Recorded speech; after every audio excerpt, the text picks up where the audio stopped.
Shots fired. He's got a shotgun. Shots fired. He's got a shotgun.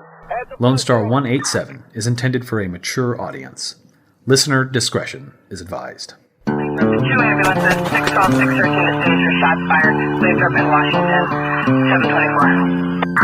Okay, stage 1. 214, back up.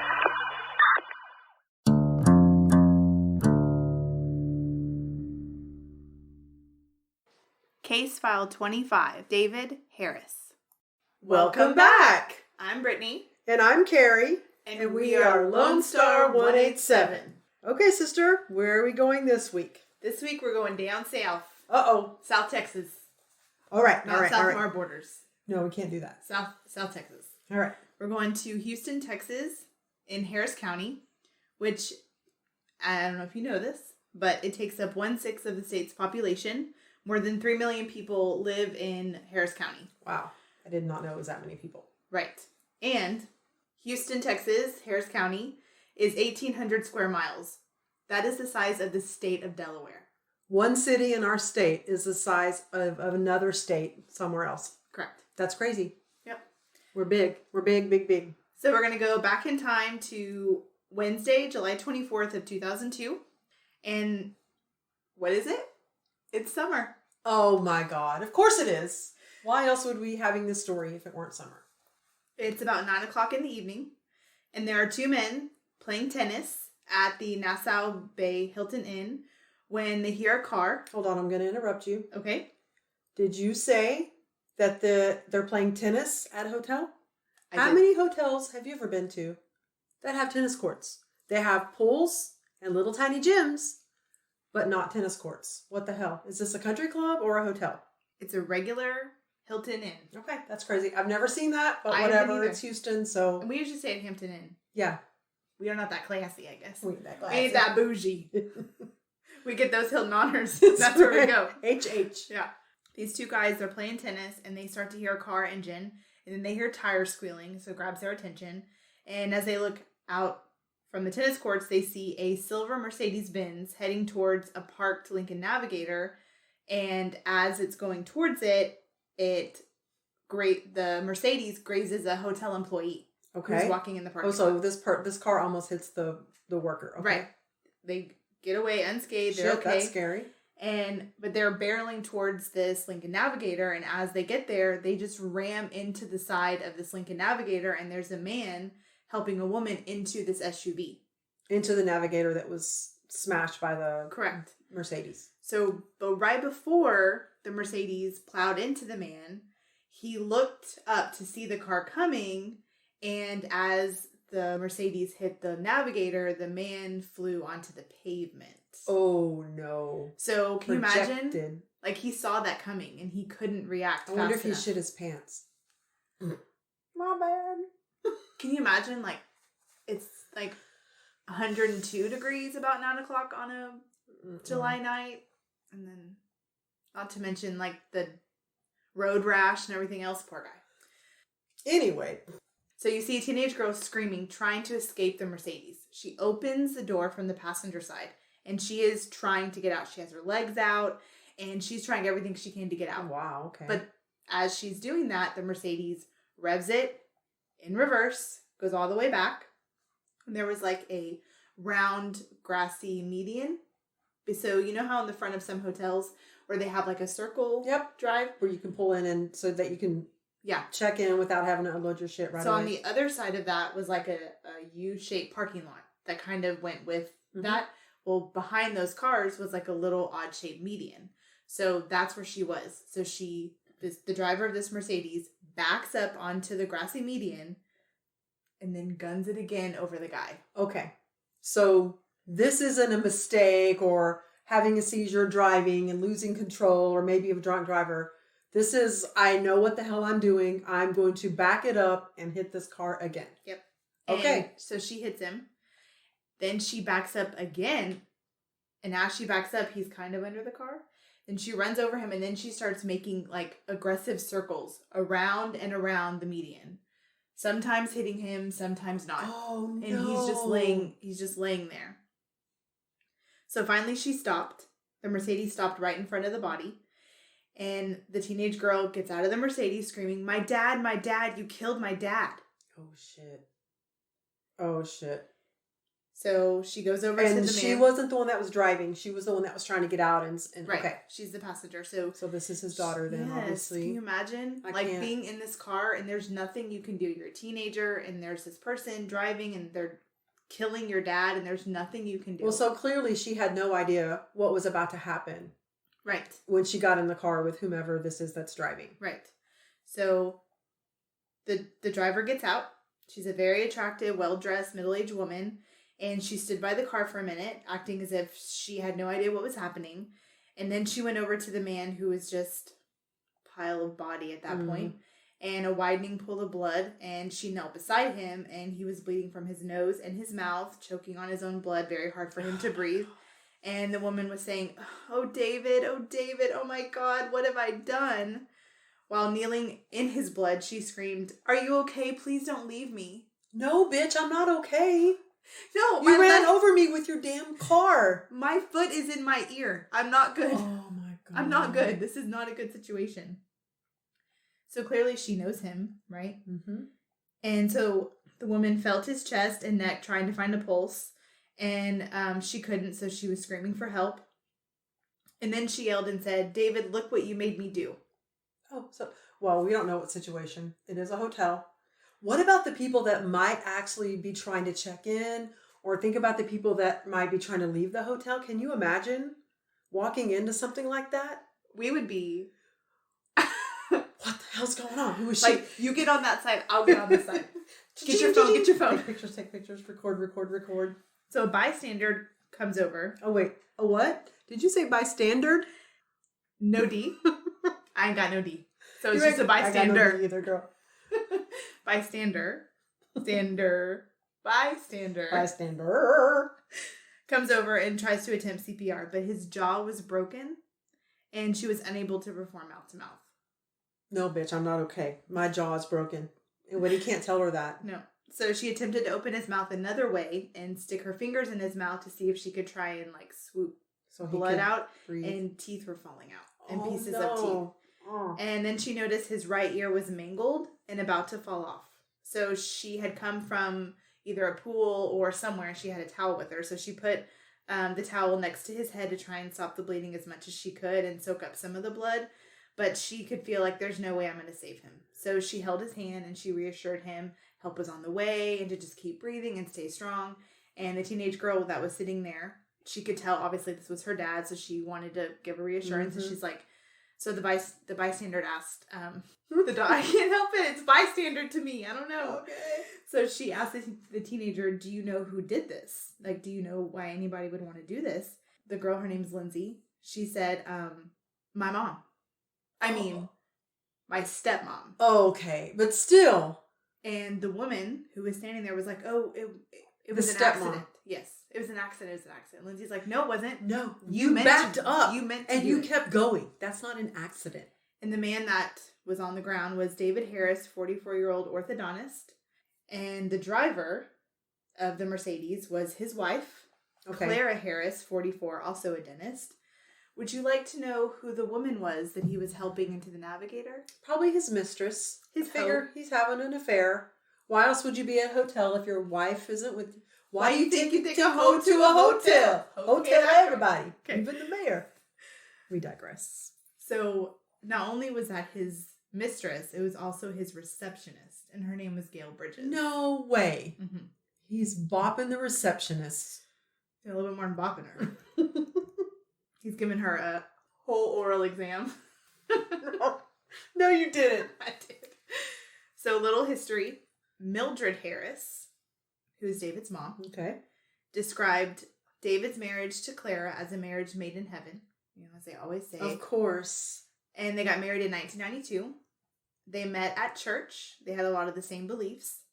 David had employees at a orthodontics office that he started called the Space Center Orthodontics. His employees said he was easy to like and love, and they were very fond of him. They admired him. Clara, his wife, was born in Bogota as an only child. At 6 years old, her father died. She practiced dentistry in Colombia and then moved to the United States in the 80s and went to Washington University in St. Louis. There she earned her degree in the dentistry field, was accepted in the graduate program for dentist at UT Health Science in Houston. Badass. And she did her residency at Memorial Hermann Hospital, and that is where she met David. Okay. David was born to Gerald and Mildred Harris. He was the youngest of 4 kids. As dad was a high school principal at Pearland, Texas. Oh, I know where that is. He graduated from Pearland and studied dentistry at Indiana University in Bloomington, Indiana. Not to be confused with Bloomingdale's. No, different store, city. In September of 1990, he separated from his first wife. This is funny. Okay, so Clara was his second wife. Is it Claire or Clara? Clara. Because, Okay. Lindsay was his daughter, and that was her stepmom. Okay. So in 1990, he separated from his first wife and filed for divorce. And that divorce was finalized in July of 1991. Funny true fact, court records indicated a settlement for his ex-wife was to exchange the VCR for the love seat in David's possession prior to his relocation to Texas. He's like, bitch, you ain't taking my VCR. I gotta watch my stories. I gotta record my shit. You can't be taking my VCR. You can have the love seat, but I need that VCR. I can sit on the floor. Like, I got to make sure you break those tabs off so you don't record over that shit. Exactly.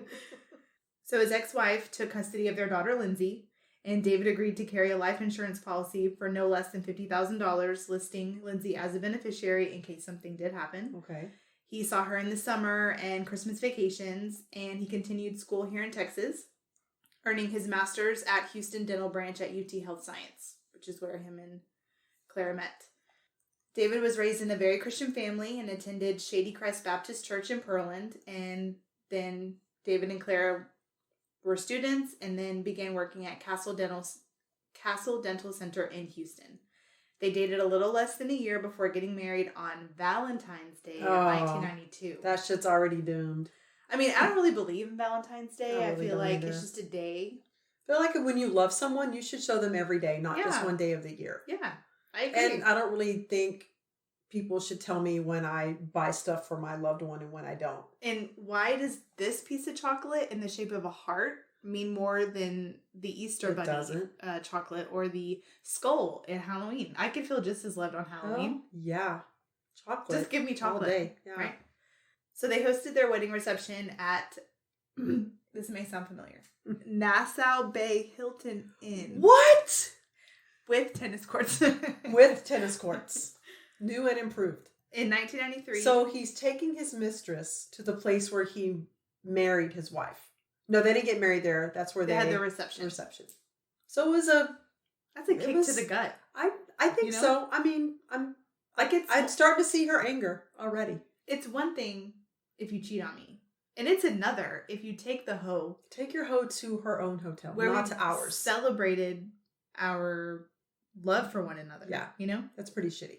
I'm not saying run over him, but I can see that there's already anger. Not in front of a crowd of people. Yeah. Just saying. So in 1993, Clara bought her own dental practice in Lake Jackson and lived in David's home that he had there. And then David got fired, and Clara worked to support them while he started his own practice at the Space Center Orthodontics in a strip center in Clear Lake. Did it say why he got fired? It didn't. Okay. And as always, we're so used to hearing, accounts of others say the couple was very happy. Of course they were. And they were just meant to be together. Accounts of others say the couple were very happy. They were always together. When they weren't working, they were together. They were happy. They worked well together, professional. And they started their own corporation because she was a pediatric dentist. And she would refer patients needing braces. Oh, that's to good. him. And Clara was named as the majority owner at 51%. And he was at 49%. Because she was kind of the main referral source of that hub, you know? Because, I mean, him being orthodontics, she was the hub of the organization? Correct. So their business was booming very fast. By 2001, David's clinic was making $35,000 a month. A month? A month. Just his clinic. Just the orthodontics. Not hers. Not hers. Combined so they had a lot of cash. Yes. Combined with her income, they hit the millions really quick. So they had a home in Lake Livingston and in Colorado. Of course. Like, oh, darling, we need to go to our Colorado home. I'm a little bit parched. I need some snow in my life. I need some fresh mountain air. Claire and David decided they wanted to have children of their own. You know, they're making all this money. What's the next step in a marriage? You know, you get married, you establish a good financial base, and now it's time to have kids. But she was having a really hard time getting pregnant. Mm. So they decided to seek fertility treatment, which they could clearly afford. Right. In September of 1998, was blessed with their twin boys, Brian and Bradley Harris. Oh, so they had twins. Yes. And, you know, they had the best life. They had it all. They had booming career. They had money. They had houses. They had kids. She has this stepdaughter. And they had a bilingual nanny to care for the boys. And so Claire's like, I'm living up. I'm going to buy me a Mercedes. Uh-oh. So she went and bought herself a silver Mercedes-Benz. $70,000. That she would later run over her husband in. Allegedly. Oh, my bad. Okay, yeah. You know what? I don't know the end of the story. So, you know what? I'm projecting. Okay. So you know the hoe? Yes. Okay, so her name's Gail Bridges. I'm going to tell you a little bit about her. Oh, shit. So she came from She was a blonde and had really big tits. Of course she did. Really? Yeah. I just guessed. Yeah, of course she did. We're Texas. And he's a millionaire, so that's what happens. Yeah. I'm sorry for all you blondes with big boobs that aren't like that. And just saying. Just fair warning. Facts are facts. To you non-blonde, big-boobed women. Just watch your husbands around those. That's people. right. Just gotta be careful. Okay. So she had gone through a very nasty divorce with her husband, Stephen Bridges. And it was getting nastier by the day. Just really bad. Mm-hmm. They had 3 children. They were constantly fighting over them. And prior to her marriage, she had attempted to make herself prettier with her petite frame and extra big breast implants and blonde bleached hair.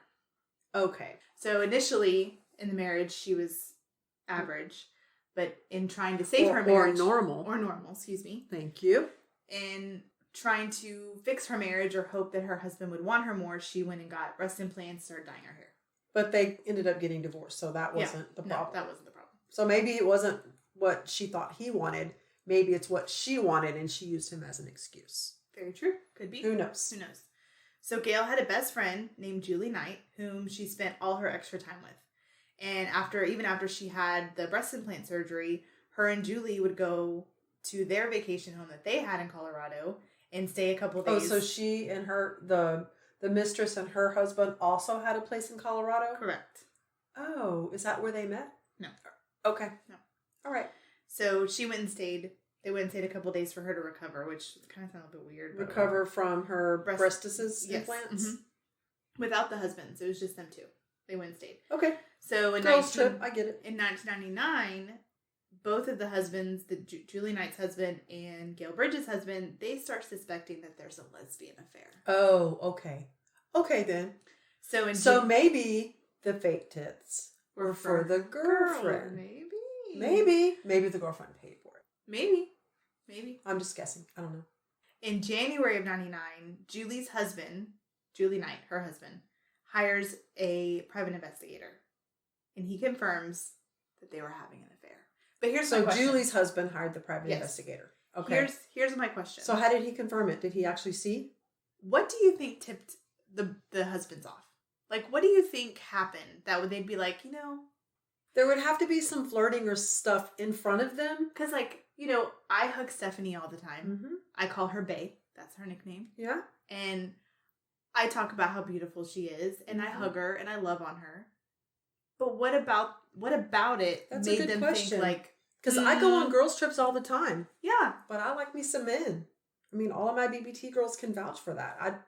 We don't know what happened to cause them to hire the investigator unless there are other people saying... Maybe there was some flirtation going on in front of them. It just dawned on me, like, what was the that friendship that made them think, this is more than that, you know? So Chuck Gallus, which is Chuck Norris? Ground Chuck. Chucky. Bride of Chucky. Shut up. Read bottom page 35. Okay, so I have an excerpt from the book that I read. The book that I read is called Driven to Kill, the Clara Harris story. Oh my God, it's called Driven to Kill. By best-selling author Cliff Linedecker. What a great name for a book. Gail's husband made it clear that he didn't think the girls' night out shopping trip was as innocent as it was cracked up to be. So whenever he went to the private investigator, this is what he said, straight from the book. This is what he told the investigator. This is why I want Correct. you to... Okay. I bet they will go to a hotel, or they might just pull over on the side of a highway to do their business. Oh, to do their business. Gail has a boob job, and my wife will not be able to wait to touch those puppies. To touch those puppies. Later, he would deny that he referred to her breasts as puppies. Of course he would. But that was what he said. To About- touch those puppies. Verbatim, that's what he said. What an idiot. So they both filed for divorce. Gail and Julie filed for divorce in April of 99. Do we know the outcome of the private investigator Just that they case? were hired, and based on their evidence, they did not have just a normal friendship, a normal two-girl friendship. It was way too intimate and way too involved to just be friends. Okay. Well, they filed for divorce, not the husband. So Right. Okay. Right. So fast forward a couple years to August of 2001. Gail starts as a receptionist at Space and Orthodontics, which is David's. Working with David. Yes. Why didn't she work with Clara? She didn't apply there. So with David and Claire's business booming, Lindsay calls the stepdaughter and says, "You know what? I think I want to go into dentistry too. Smart. I'm older. You guys have already, done this.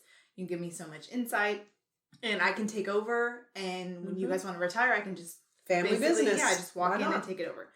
So even though they were busy, Clara always made it a point to be done at 5, and she would go home, cook dinner, and tucked her boys into bed. Yep. Sometimes she'd fall asleep with them in their room, and David would end up coming home and going to bed alone.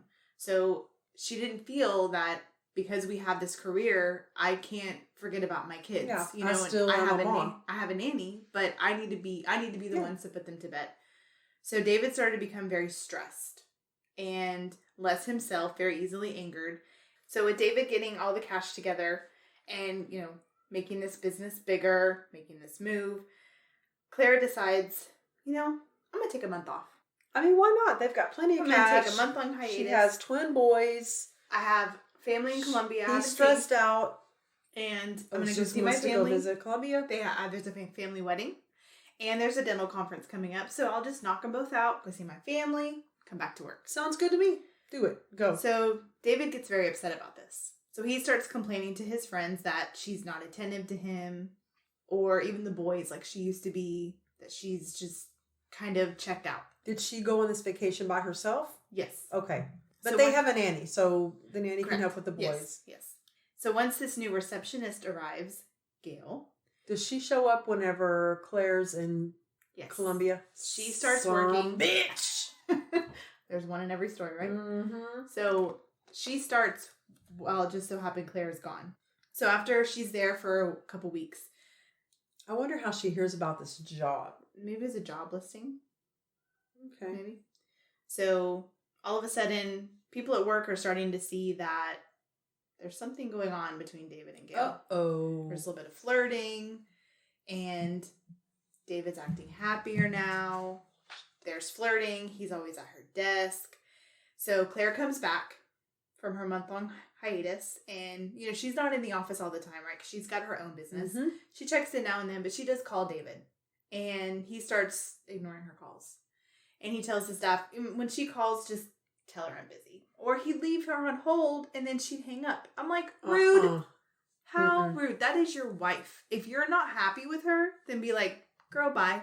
I'm busy. We can talk when I get home. Like- Whatever. I'm done, right? Occasionally, David would take the staff to lunch. Like most bosses do with small companies. Even my boss will take us to Yep. lunch or have My lunch boss for us does that too. on Fridays. So when they would have lunch, Gail would dart out to David's car to ride with him. Of course. And he has a Lincoln Navigator. Yes, he does. So did other people ride with him or just her? Just her. Huh. And she'd be the first Because one. whoever has the biggest car is usually who carries everybody to lunch. Well, she'd get in the front with him. Oh. So months go on, and Gail starts telling some of the employees that they're having an affair. Well, they probably already knew that. I mean, it's pretty obvious. Yeah, I guess she just confirmed to them. But she's just brazen that she Mm-hmm. doesn't give a shit. And so at this point, she's never really been faced with Claire.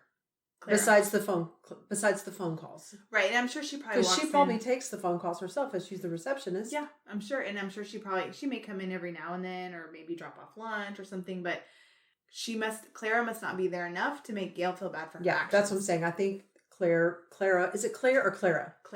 Clara Harris. I think Clara being away so much allows Gail to be so brazen like she doesn't give a shit. Or maybe she just really doesn't give a shit. And Gail tells the employees, oh yeah, we're having an affair. He loves me.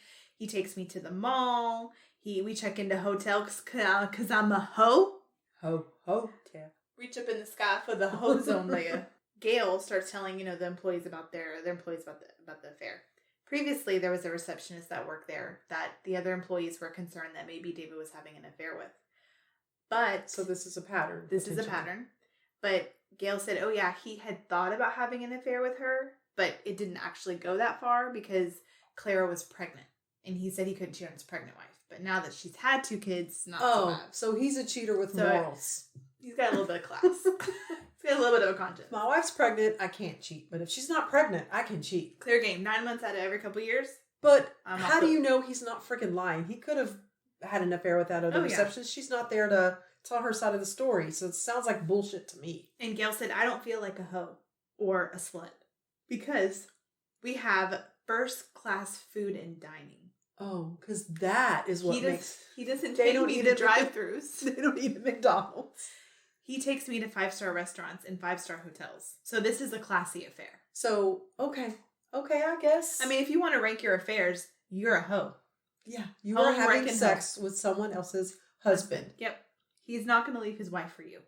It's not going to happen. Or he would have already done it. And what he'll do for you, he'll do to you. That's right. So, there's a woman by the name of Diana Sherrill. And she worked as human relations for David and Clara's corporation.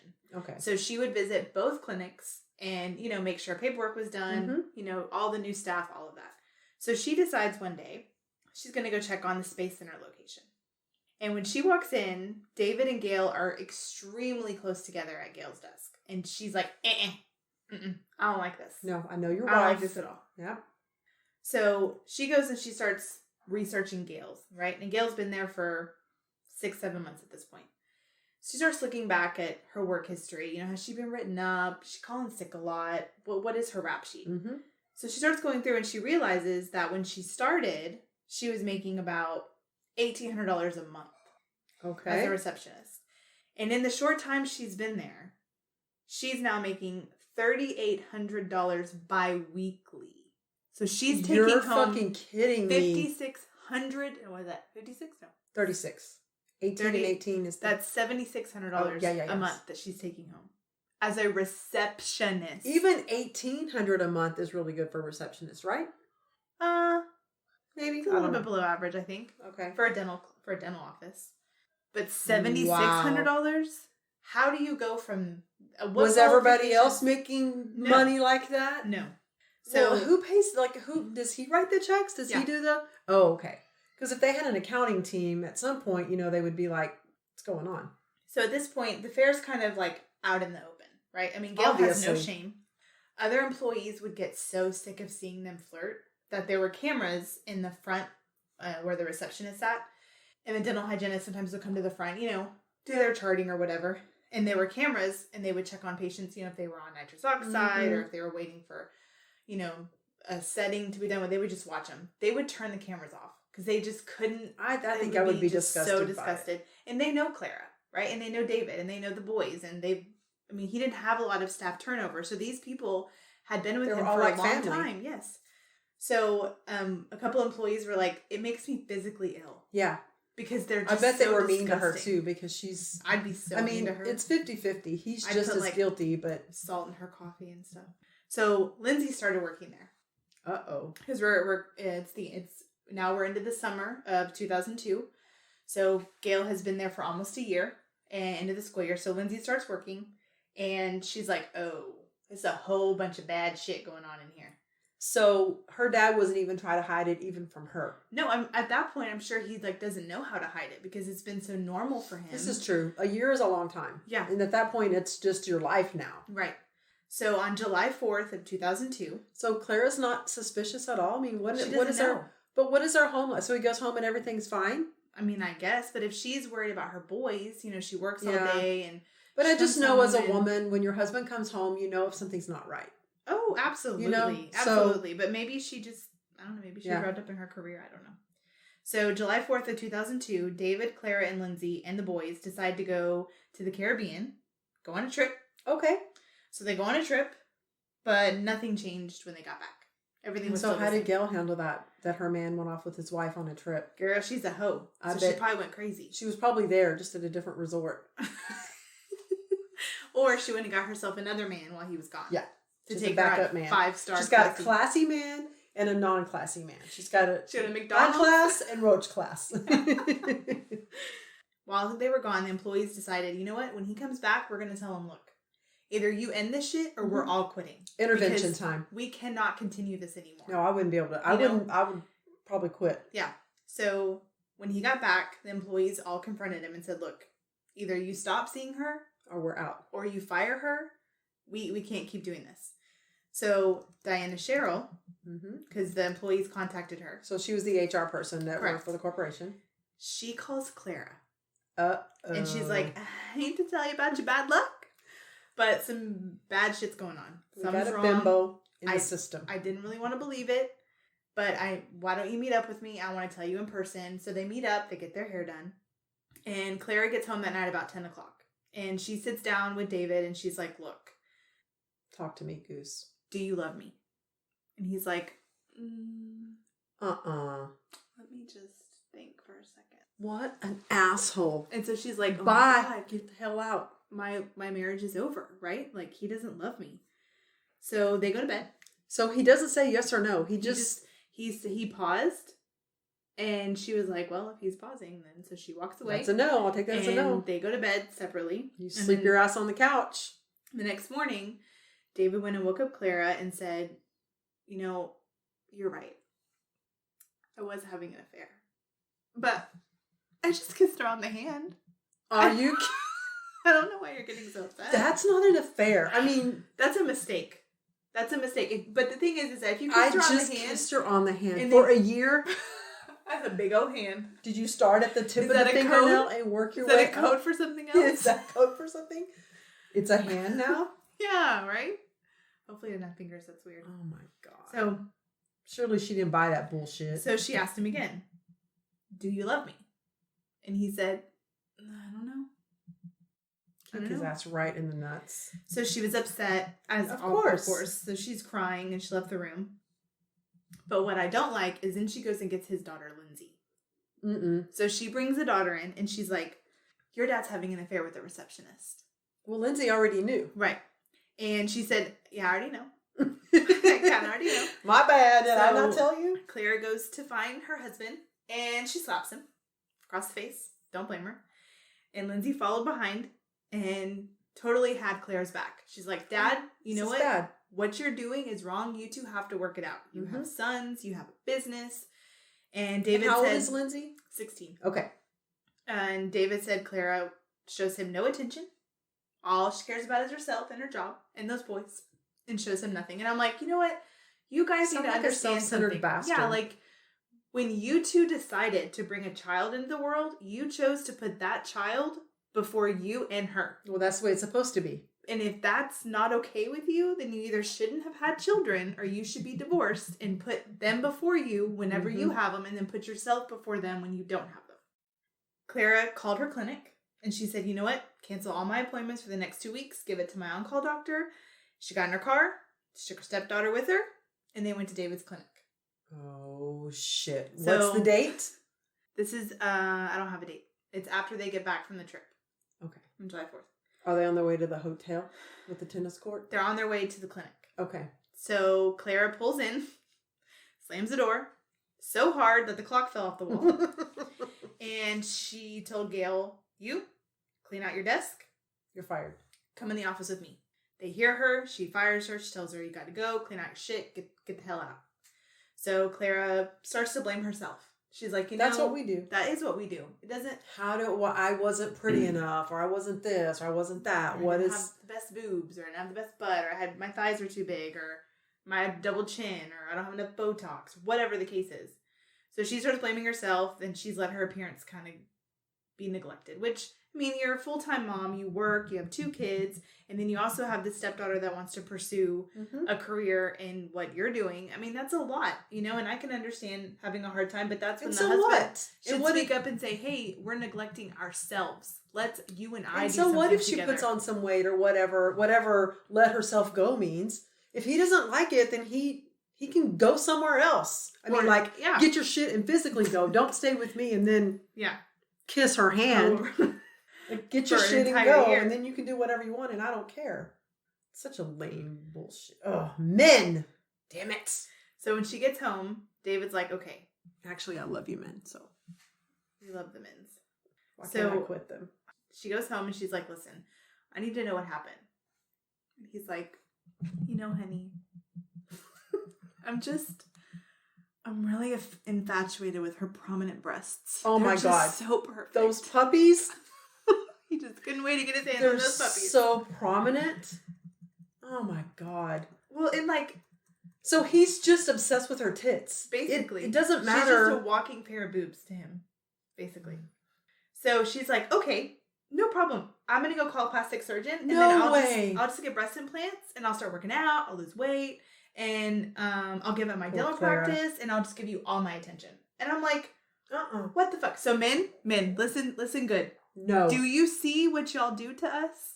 When y'all... Some bitches. When y'all cheat on us, or when y'all do this, you have affairs, or you like other women, we automatically are going to change ourselves to fit that description because that's what you want. Yeah, we're not going to blame you, even though we should, you pieces of shit. We're going to go, what did I do wrong? Or we don't have bleach blonde hair, or we don't have prominent puppies that bark when you walk in the room or whatever. I don't know.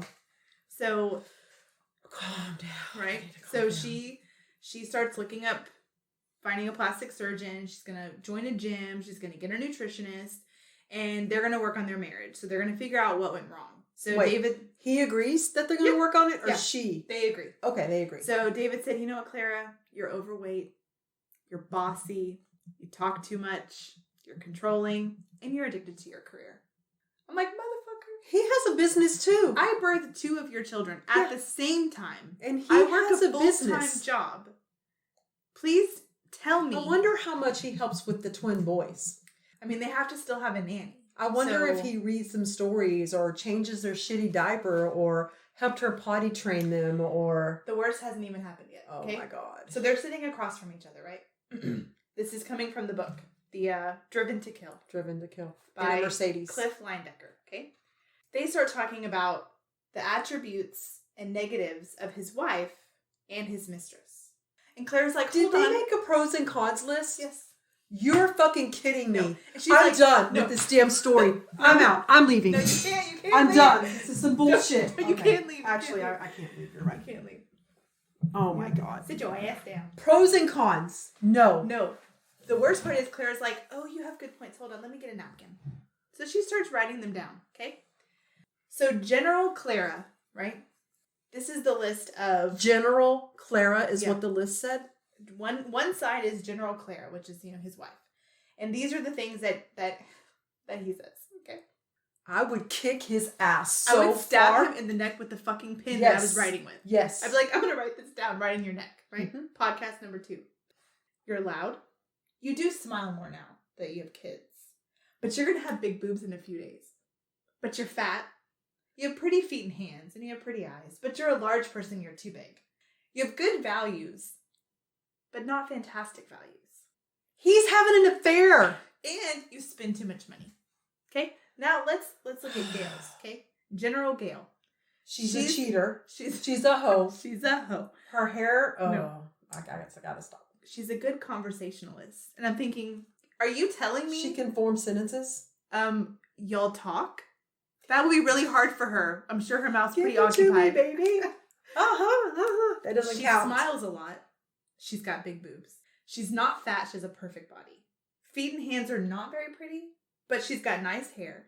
She's got perfect nose. Good values. Manages a tight budget. She makes that code like for $8,000 a month. Well, anybody doesn't need can to budget live- if you make $3,800 every 2 weeks. A petite, perfect body to sleep with at night. So that's the list that they compile. Okay? Run, Clara. Run. Run fast. And he said, you know, you really need to get this appointment for the boobs because I can't wait to come home to you just sitting, waiting on me with your new boobs. This is not a Playboy magazine life. So We don't just sit around and wait for you to get home. We have shit to do. Okay? And don't you, men, answer me this. Don't you want a little bit of challenge, even from a wife or girlfriend? I mean, I understand there Like, might don't be you times want to where don't you want to work for it a little bit? Like, you want us to just be like a blow up doll? Like, here I am, waiting for you again. Ready, master. Ready? Bend over, K. Lay down, K. Lay flat, okay. You know, like, don't you want... Whatever. So, Clara quits He's an her asshole. practice. And she stays home every day. And when David comes home, Did she get her boob job? she's made the appointment, but it hasn't happened yet. Okay. So, David would arrive home, they'd have dinner, and they had sex 3 times a night. She spent $1,200 on a fitness membership, including a daily trainer. She bleached her hair. She started tanning. And she started having a very hoish wardrobe. She pretty much bought everything at Victoria's Secrets. Underwear, lingerie, thongs, any kind of panties that the least bit would be perfect for him. She put $5,000 down for the breast augmentation and tummy tuck. So David asked Clara if he could have just one more meeting with Gail. Like, not a sexual one. I just want to apologize to her. She's lost bring her ass job. right here and we can talk all together. Why do you need to apologize to her? No, bring She her- needs to fucking apologize to us for allowing you to ruin this marriage. Because when you went after her, if she was any kind of woman, she would have come to me and said, your husband tried to get me to sleep with him. Yeah, you have a wedding ring. But instead, she had sex with you multiple times for an almost entire year. In front of everybody. So what do you need to apologize to her for? There is nothing to apologize he to doesn't her want to for. apologize. He wants to have sex one more time. He wants to kiss her hand. That's what he wants to do. So he said, I just want to apologize to her and have closure. And she's like, okay, honey, I totally get it. Clara, And you're an idiot. You can just be friends. Motherfucker, what do you need to be friends with her for? What does she bring to the table for you besides a vagina, a hand, and a mouth? That's all she brought to you. That's it. Oh, no, she had good values and a perfect nose. And So- she's a conversationalist and she keeps a tight budget. So David says, okay, Gail, July 24th is the day. Uh-oh. We're going to have a closure That meeting day sounds familiar. on the 24th. A closure meeting. Yes. And you don't need to be involved. I'll do it without you. Don't worry. So Claire's like, all right, well, I'm going to go hire a private investigator to follow his ass to make sure that it does end, right? So she goes to Blue Moon PI. That's the name of the place. And she hires a PI to watch her husband to ensure that he's going to stay faithful. And she told him, I want you to start following him on the 23rd because I want to be sure that it's nothing like he doesn't see her first or another woman first. Yeah, you know. and when you get there, act like this. We're going to pretend like we're breaking up, but we're still going to see each other. Right. So Clara decides she's going to be her own little investigator. So she does some digging of her own and she finds out that Gail had a lesbian affair. And she's like, oh my God, I've read all this stuff and I'm obsessed that the idea that Gail's trying to win David over to steal money to give to her girlfriend so they could run away. She doesn't need to steal anything. She's making a buttload of money. Yeah. And do you think she would have waited a year? No. As soon as that money started coming in, she'd have been gone. Mm-hmm. And no one's seen her friend Julie. They've only seen Gail. She's been living here by herself and she doesn't even have her kids. So, wow. You know? So Blue Moon PI made it very, very clear to Clara. We're going to be following him, but you can't show up. You can't call us. You can't be any part of this. You have to stay away during the investigation because if something goes south or if we see something, we can't have you calling saying, hey, where are y'all at? What'd y'all see? Or, yeah, he's Or at a giving us hotel. up. Yeah, so you got to keep your distance. We'll give you a report when the PI is finished, but until then, Don't keep you your ever watch distance. Cheaters, Claire? Claire, come on. Yeah, right. PI leaves and sets out to follow David. And instead of going to Perry's Steakhouse, which is where he was supposed to go, he went to the Nassau Bay Hilton Inn. Hotel. Mm-hmm. And he goes into the restaurant area of the hotel. And David and Gail are sitting at a table. The PI sees them sit, and they're sitting and they're eating. And then all of a sudden, there's like some commotion, and Gail gets up and she walks out. And David runs after her. I guess he told her it was over. Probably, yeah. Mm-hmm. And so she gets almost to her car, and he's talking to her, and they're talking, and then of course the PI doesn't know what's going on, and they both turn and went back into the hotel. Okay. And they go back, and I they love finish. you, baby. I'm sorry. Girl, you know I was just playing with you. It's Was not a really test. over. So they go back in, they finish their dinner, they go sit at the bar, have a couple drinks. Then they walk over to the hotel counter. And David says, can I have a nice room, and I'm going to pay cash. Mr. and Miss Smith? Yeah, he signs a fake name. Of course he does. So Clara was at home, pacing. You know, she just couldn't take it anymore. So she gets all dressed up, and she asks Lindsay, do you want to join me? I'm going to go find your dad at Perry's Steakhouse, because I just have to know what's going on. And so they leave together. Clara and Lindsay leave, and they go to Perry's Steakhouse. Surprise! No, David. No David. So they drove to other restaurants. No sign. She drives to Gail's house. No sign. They drive to both dental offices. No sign. So by 8 o'clock, she calls the PI, and she's like, I know you told me not to call, but what the hell is going on? Mm-hmm. And they told her he's being trailed at a hotel, but they didn't give the name. Well, she didn't need to know. She knew And Clara exactly. knew. So she called the nanny, taking He's care a of the boys. freaking creature of habit. And she said, go pack David's suitcase, put all his shit in there for at least a week or two, and put it on the doorstep. And she drove to Nassau Bay Hilton Hotel. So she pulls into the parking lot, and she sees the black Lincoln Navigator parked in the front of the hotel. So she gets out, and she proceeds to key Gail's car all the way down. Good for her. She smashes her taillights. She broke the tailgate hitch. What? She kicked Those things in- are made of steel. She kicked in the grill. She ripped off the windshield wipers. And then she drove her Mercedes to a nearby parking spot and parked the car. So Clara and Lindsay proceed to go inside the hotel. Uh-oh. And they go to the front desk, and they're like, oh, you know, is there a David Harris here? Is there a Gail Bridges here? Is there a Gail Harris here? You know, they go through all these names. Nothing. Clara and Lindsay both start calling David, saying, the boys are sick. Please come home. You know, we need you to come home. And David's like, oh, well, I'm at Papa Do's. Which is lying really good. Shit. And which restaurant they hadn't checked. So she's like, maybe they were there. Maybe they came here and then left there. Maybe that's what's going on. But both of their cars are there. Well, they only saw Gail's at this point. Oh, They I didn't thought see his- you said she saw his Lincoln Navigator No, parked at the hotel. Gail and him have the same car. Oh, Same black I'm Lincoln with you. Navigator. Okay. They have matching cars. Yeah. Of course they do. Oh my God. He said, okay, I'm sorry. Yeah, I'll be on my way soon. So Claire and Lindsay are standing outside the elevator doors. And Here he comes. him and Gail proceed to step out of the elevator. And Clara yells, you bitch, he's my husband, and decked her right in the face. She punched her.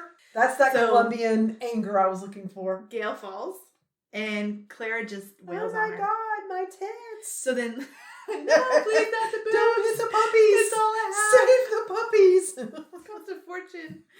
So Lindsay runs over to her dad yelling, I hate you. How could Yeah, you do this this to our is- family? What is wrong with you? So the desk clerk runs out from behind the desk to help Gail as Claire is like just punching her and punching her. And the clerk didn't even seem to faze her because she continued punching her and then him. So Clara's punching Gail? all three of them. Yeah, well, Gail and the clerk. Lindsay's punching her dad. So another employee calls the police, and so a crowd gathers, and they just watch. Kick his ass. Like- See him ass. They just watch her, Clara, just wail Yeah, on she's Gail, just pissed. completely. So David steps in and tries to separate Gail and Clara. David tossed Clara aside, and then She was tossed aside a long time ago. that's true. And as he did, Clara kicked Gail, and Gail was begging the hotel clerk, please get me out of here, get me to my car. And so David yelled to Clara, goodbye, I'm leaving you. Sounds like You she's messed up. scrappy as shit, too. I'm done. And so Clara was upset. So her and Lindsay are running to the car. And so hotel employees are helping David help Gail to get to the car. Because she got her ass she's kicked. messed up. She done got snatched up. So they're helping her out.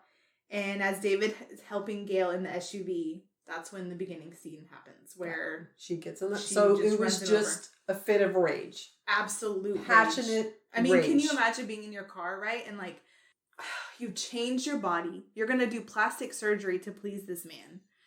You are doing everything you can to fix your marriage and to salvage any last bit that you have. And then you allow him to have a meeting with her, only for him to lie to you. Then for you to find out they were probably having sex upstairs. Mm-hmm. Then you beat her up. Then you see him help her to the car. And you're looking at it in your windshield. I mean, I get it. I couldn't do it, but I do it. I get it. Honestly, I wouldn't have believed him anyway. We both know he wasn't going for closure. No. We knew he wanted to go have sex with her. Yeah, and probably just told her, can you go move here? I'll send you money. You know, we just have to keep it on the down low. So police and ambulance arrive, and they take David to St. John's Hospital, and he was pronounced dead shortly after arriving at the hospital. Clara was arrested and taken to the police department, and police tried to talk to her, but she was like a zombie. They couldn't get any information out of her, and she was fading in and out of consciousness. I mean, she would just pass out on the floor, and they couldn't get anything out of her. She probably just couldn't believe what she had just done. So they sent her to the hospital for a checkup, and she did have a concussion. Because I'm sure with the commotion and everything. Yeah. So Clara met with her lawyer, George Parnham, and he assisted her in getting a bond of $30,000 and went to a hearing that said while out on bond, she cannot have any contact with Gail. Like, she's got to stay far away if she is going to not end up in jail for the rest of her life. So an autopsy of David was performed by Dr. Dwayne Wolf of Harris County. And in his report, he stated that adult humans have 210 bones in the body. Mm-hmm. David had more than half of them broken or fractured. Oh, shit. Well, didn't you say he got stuck under her car? At one point, yeah, underneath the wheel. So as she's backing up, he was dragged. Oh, my God. His back, jaw, collarbone, pelvis, and 16 ribs were compound fracture. So, that's where the it's bone sticking out of the skin. Or even not out of the skin. It can be out of the skin, or it can just be completely out of place. And his lungs were punctured, and blood vessels in his heart were torn. from the ribs being broken. Right. So CSI processed her Mercedes to find hair and blood under the car, and his body showed tire tracks embedded in his body. He wasn't just dragged. She did literally run over him with her car. Mm-hmm. David was laid to rest on Saturday, July 27th, and Clara did not attend. She stayed home per her lawyer's request. Yeah. Clearly she couldn't keep her emotions in check. Absolutely. So the prosecution, led by ADA Mia Magnus, she requested for Clara's bond to be revoked, due to Gail saying that Clara came to her home only 24 hours after the incident. But she didn't have any proof.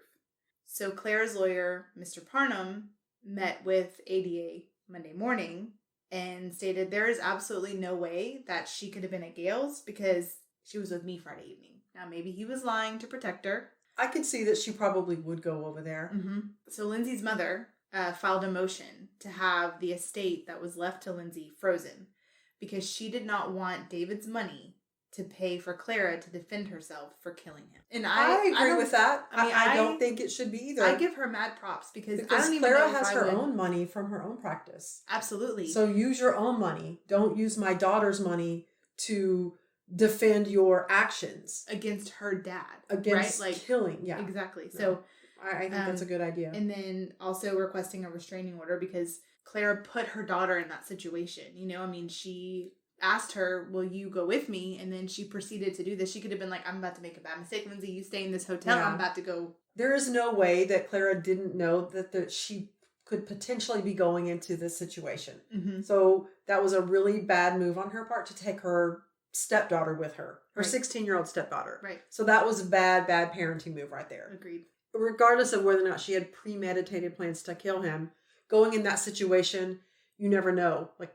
Gail could have killed her. You don't know what you're going into. It's an adult situation that a 16-year-old didn't need to be a part of. Then she ultimately saw her dad get killed, which is got to be super traumatic for her. Lindsay's mom also filed a motion to have a restraining order against her. She didn't want Clara to have any contact with Lindsay, which that was also approved. So Clara was the sole beneficiary of 3 life insurance policies on David, totaling $6 million. And she didn't even do it for the money. No. But the second was David's business partner, Robert Blanchard, who after meeting with the lawyer and banks, there's almost $4 million in debt. Oh, what? Because of the new business ventures. Oh, okay. All the machinery they bought and all of that is all the investment. New. So that's going to have to go there first before he gets his portion. So Parnham was working on a strategy to help Clara. So Clara contacted the private investigator. And she's like, Blue Moon again? yes, excuse me, Blue Moon. I'd like a partial refund. Yeah, because you were supposed to watch him for 3 days, and I only got 1 day. She asked for a refund? A That partial. bitch is crazy. I'd like a partial refund, please. Did they just hang up on her? They said, we told you not to arrive. Yeah, we But told you not you to did. call and not to show up, and you did both. And it And negates, then you ran over your husband. yeah, and it negates any refunds because in the contract it states that if you do something like this, you may have additional costs due to having us be part of a court case. And now our PI has to go to the courthouse, has to fill out paperwork, has to go and be interrogated and all that stuff. And every probably has to be called on the witness stand, too. And all of the evidence, because there was a video, there was recordings, there was pictures, all that stuff has to be now given to them. Mm-hmm. And, you know, we're not getting paid to do all that. That's just something we have to do by law. Mm-hmm. So Claire's like, well, I want all the documents. And I want the video. And I want pictures. Well, here you go. And they're like, we don't have access to that. The court has them. The police has them. It's evidence. And she's like, wait a second. You have a video of me running him over? How bad is it? Oh my God. Like, How bad is it? like you ran over your husband, you crazy bitch. Like, does it look bad? And they're like, we cannot disclose that. We didn't watch it. We handed over our evidence and we bounced. So I don't know. she was so pissed that she didn't even remember what she did. All of a sudden, now she's worried about what she looks like in the eye of the public. Yeah, and the judge. Was it bad? So Wednesday, October 9th, which is what, August, September, 3 months later, they indict her for the murder. David Parnham sends in a not guilty plea by crime of passion and remarks that she made to her stepdaughter 1 hour prior was, I could kill him and get away with it because of what he's done to me. She said that to her stepdaughter? Yeah. So there was a little bit of premeditation then. Mm-hmm, exactly. So January of 2003, the trial starts. The prosecution starts with an opening statement that Clara turned her $70,000 vehicle into a 4,000-pound murder weapon. Mm-hmm.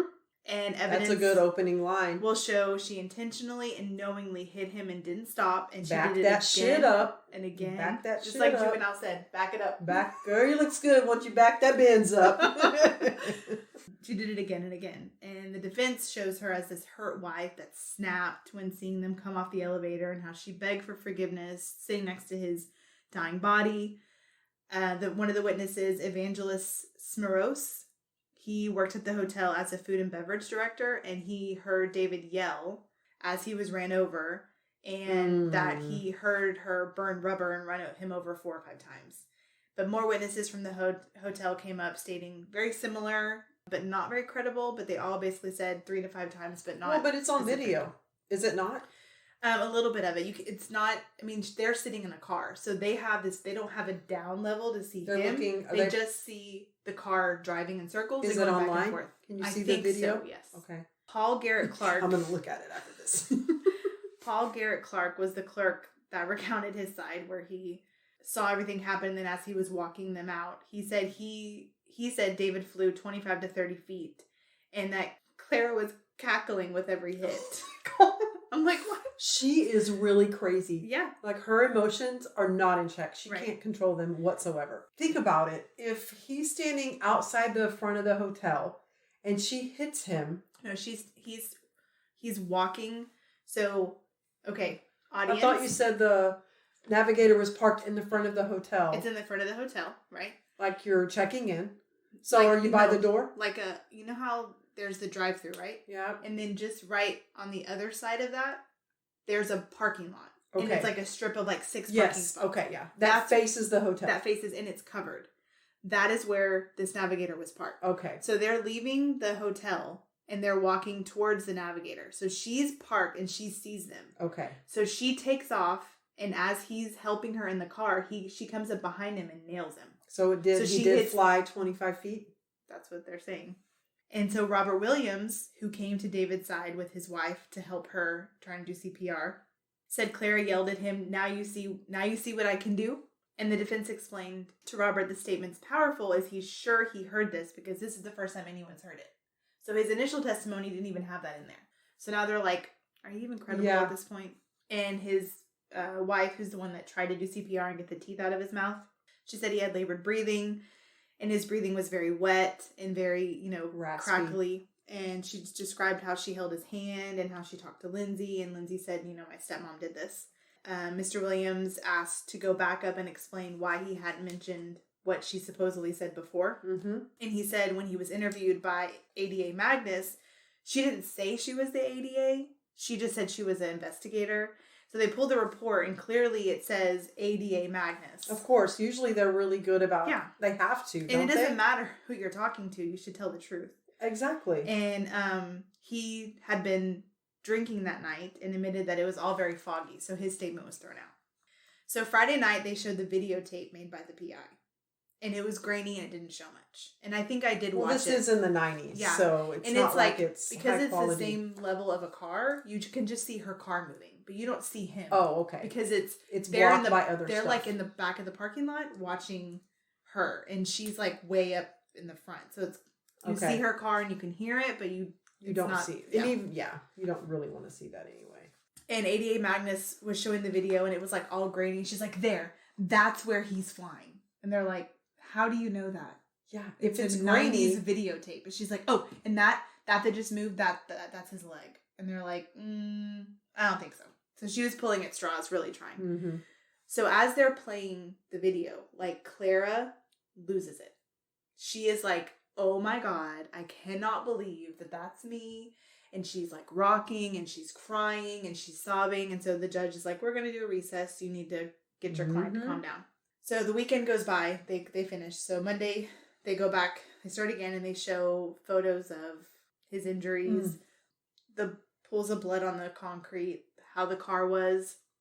Detective Julio Cesar spoke about the bloody finger and palm prints found on the side of the Mercedes. Oh, like he was trying to grab it? Yeah. Oh, that makes me stomach hurt. And a palm print on the hood. Shit! Either whenever she first hit him, maybe, or after hitting him, and any blood that was on him after that. So then the ME, David Wolf, took the stand and spoke about the fractured ribs and how his bones had splintered and just like annihilated his organs. And during the testimony, Clara's like wailing. She's like beside herself. This chick cannot keep her emotions. No, and I don't think she realized the extent of what she did. Well, she was worried about the video. Mm-hmm. Is it bad? Judge Davies told her attorney, you need to gain control of her. Yeah, this is like the third time at this point, right? So she continues to wail out. So he says, I'm sorry, Judge, if she's going to cry, she's just going to cry. That's just what's going to happen. No, the judge is going to kick her ass out. No, I'm going to give y'all 15 minutes, get it together, she's going. Mm-hmm. So they come back. Dr. David Wolf is up there again talking about the skeletal and internal injuries, and Claire is just sobbing and sobbing. So the judge is so irritated with her. And he's like, you know what? If I can hear her sobbing, so can the jury. That's bad. So if she can't stay quiet, I will remove her. So Claire's like, I'm sorry, I'll stay. I'll try and compose myself. I'm sorry. This is the first time of hearing what happened to my husband. And it kind of clicked when I read that, because I was like, when you think about like a serial killer, or even just someone that completely annihilates someone and watches them die, they have no remorse when they see it because they know what it looks like. Yep. Didn't know what she did to him.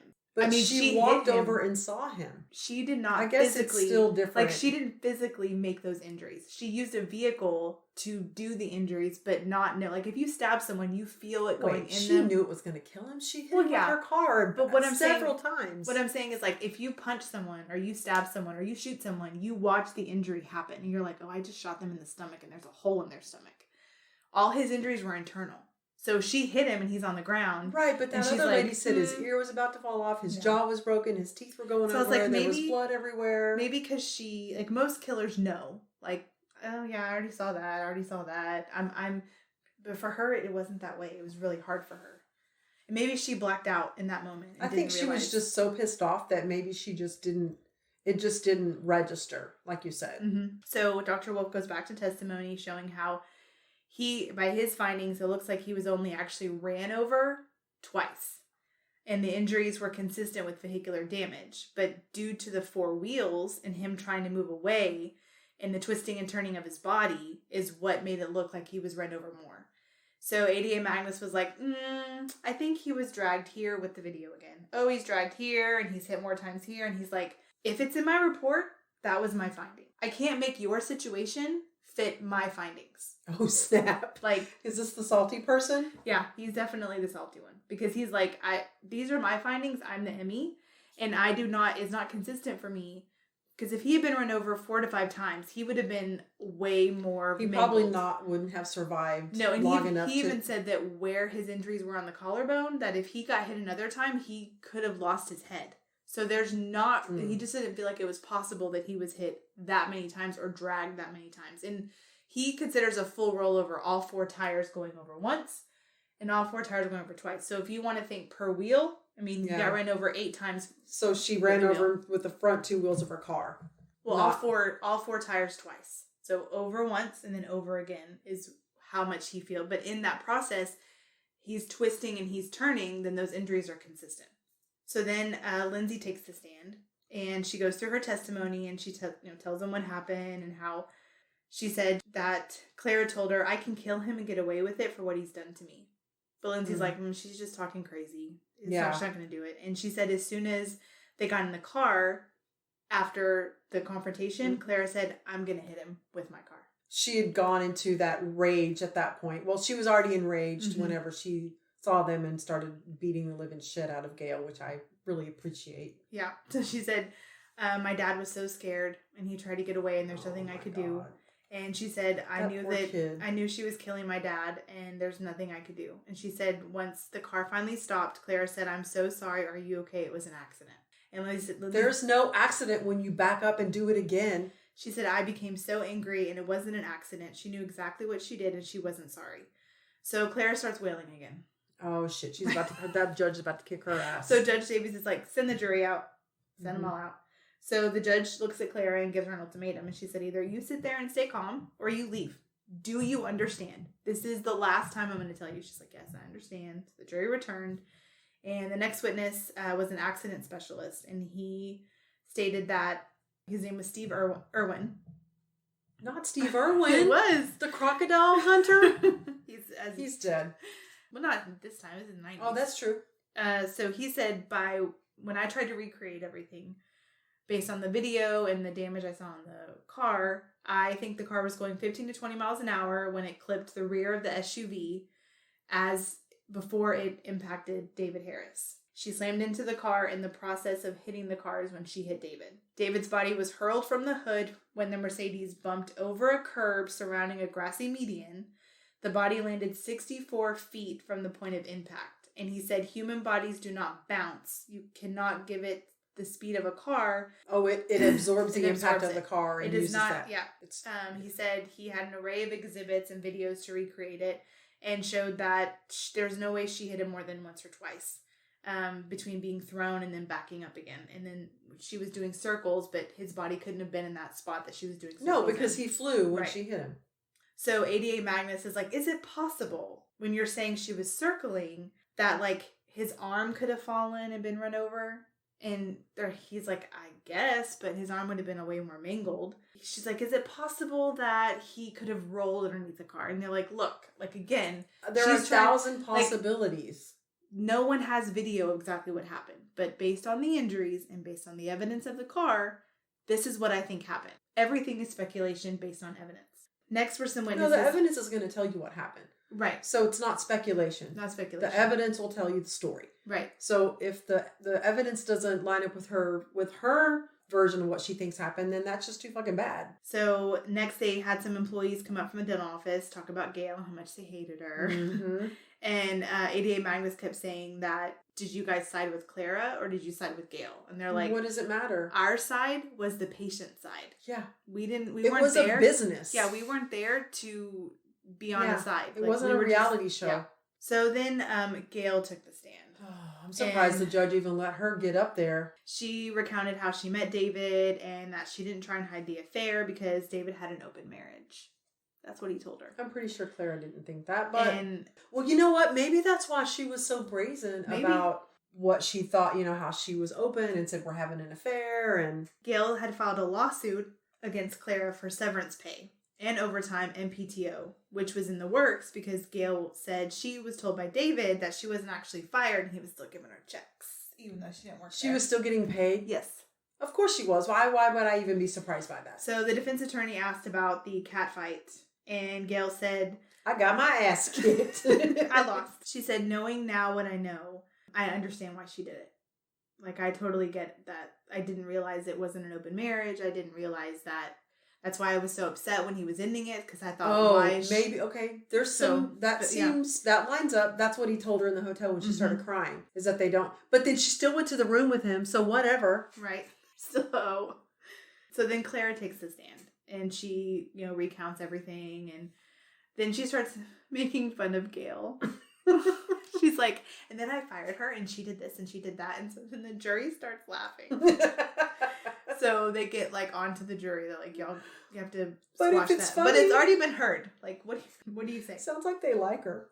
So she recounted the night when she saw David walking Gail to her car and holding her because of her injuries from the fight. She's like, I'm gonna ram him with my car.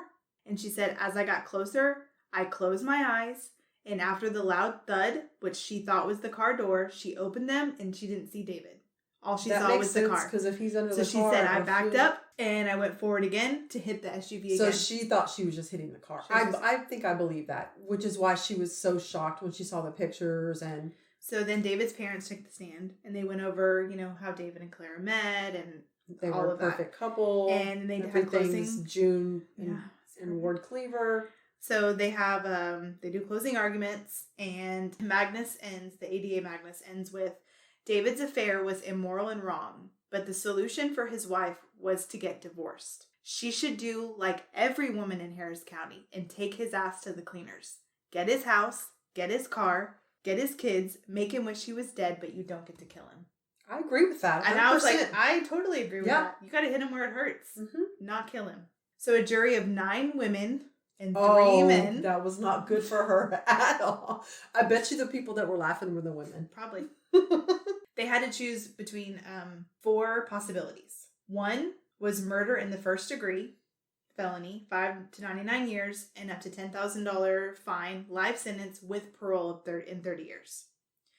Sudden passion, which is 2 to 20 years with fine up to $10,000.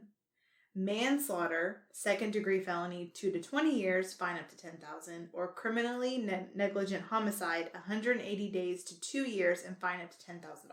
What do you think she should get? Let's see. Well, I think she should get the first one. She should get up to 99 years because that chick cannot keep her emotions in check. Agreed. I mean, if they give her the least amount, she gets out of jail in 6 months or whatever, or 2 years, whatever the minimum is. And say she gets in another relationship and he pisses her off, there's no guarantee that her emotions, she cannot control them. So she can't even say whether or not she will or will not do it again. That's true. So I think she should get the max. I kept leaning on, when I look at what happened, it's a crime of passion. I agree. But I think she should get the maximum sentence for sudden passion. Because that was the maximum sudden passion. I think she should What's the max for 20 years. Okay. And how old is she? She's in her 40s. So that would put her in her late 60s. So I'm like, give her sudden passion. Let her be a grandma to her grandkids. Yep. Let her live a little bit of life later. It was a bad decision. She shouldn't have done it. But at the same time... did she get any kind of charges for taking Lindsay with her? Because she was a minor. That's bullshit. No. It should have been endangering a minor. Yeah. The jurors deliberated 7 hours and found her guilty of murder in the first degree. That's the first one. That's what I thought. If I were on the jury, that's what I would choose because she was so emotional. And I don't think when she got in her car that she had the intention of killing him. And I do believe that when she was in the car and hitting the SUV, I don't think she realized she hit David. Which is even scarier. It is. So the fact is, she could have hit a kid too. Or she could have hit or Gail and him and killed them both. Or if Lindsay got out, she could hit Lindsay. So I just think she is a ticking time bomb. And if something else pisses her off later on, who knows what she would do. And she used her car as a deadly weapon, which meant she had to serve at least half of her sentence before becoming eligible for parole. So the sentencing phase started. And Lindsay spoke. And she talked about how she fell into a really bad depression. I'm sure. And that's got to fuck your brain up to see your dad get run over like that. And not being able to do anything about it. She took drugs. She tried to slit her wrists. And that she had lost so many people in her life because her paternal grandparents had no issues with Clara. They blamed David. So her grandparents were on Clara's side. which Even enraged though- her. Yeah, that Even would though make me that mad was too. their son, you know? So Lindsay accused her grandparents of getting financial Were incentives. they really, really religious? And they were old. So she felt like, well, Clara Clara's bought them. Yeah. So after 6 hours of deliberation on February the 14th. Yes! I told you that shit was due from the beginning. They decided on sudden passion. So they changed it. And gave max sentence of 20 years with probation eligible in 2013. With a fine of $10,000. And if she gets out, her twins will be 14 and then she'll be 55. And under the settlement of estate, Lindsay will receive $1.75 million and each twin brother will receive the same. And she got out last year. She's out. Oh, yeah, She's because out. did it say what she's doing, where she's at? She's fully gray-headed and, I mean, she's got money. I mean, all that money that she made, all her portion, I mean, that's just been sitting. Wow. That's it. That's the home wrecking story. I can't. That is. I so can't. what about Gail? Did it say what she? She probably changed her name and ran away. I mean, if she was being honest about thinking they had an open marriage and finding out later, then she was probably really embarrassed about. But if you work there and other women are like, they hate you, and you'd be like, what? It's an open marriage. This is how, and they're like, no, it's not. You can't. Well, especially when he told her that here's the thing. If it's an open marriage, is it really an affair? I don't think you call it an affair if it's an open marriage. No. And he called it an affair to his wife. So that's some bullshit. So she's lying. I just talked myself right out of that one. Plus, he said that he didn't sleep with the other receptionist because his wife was pregnant. If you have an open marriage, you don't give a shit. I couldn't have that kind of marriage. I know I couldn't. I am a one-man woman, right? Yeah. Like, me too. If I'm with you, then I'm with you. I don't want anybody else, and I don't want you to be with anyone else. Mm-mm. If I'm not enough, or if you're not happy enough with what's going on here, and you feel the need to go somewhere else, then this isn't for you. Yeah. And I sure ain't getting a boob job, tummy tuck, and bleaching my hair for you. Poor thing. Boy, bye. Good story, sister. Good job. Thank you. Good job. So that's a wrap, people. Thank you for listening. Rest in peace, David. Even though you're kind of a piece of shit for cheating on your wife. So don't run over men with your car. Just take all their shit. And women, if the guy cheats, send him packing. Do your hair toss and check your nails. That's right. Walk out the door. That's right. You don't deserve run better. Over them. Don't get surgery. No. Don't bleach your hair. You're beautiful just the way you are. And if he doesn't see it, he's the wrong man. That's right. Kick his ass to the curb. All right. Is that it? That is it. Until next week. We love you guys. All right. Bye, y'all. Bye, y'all.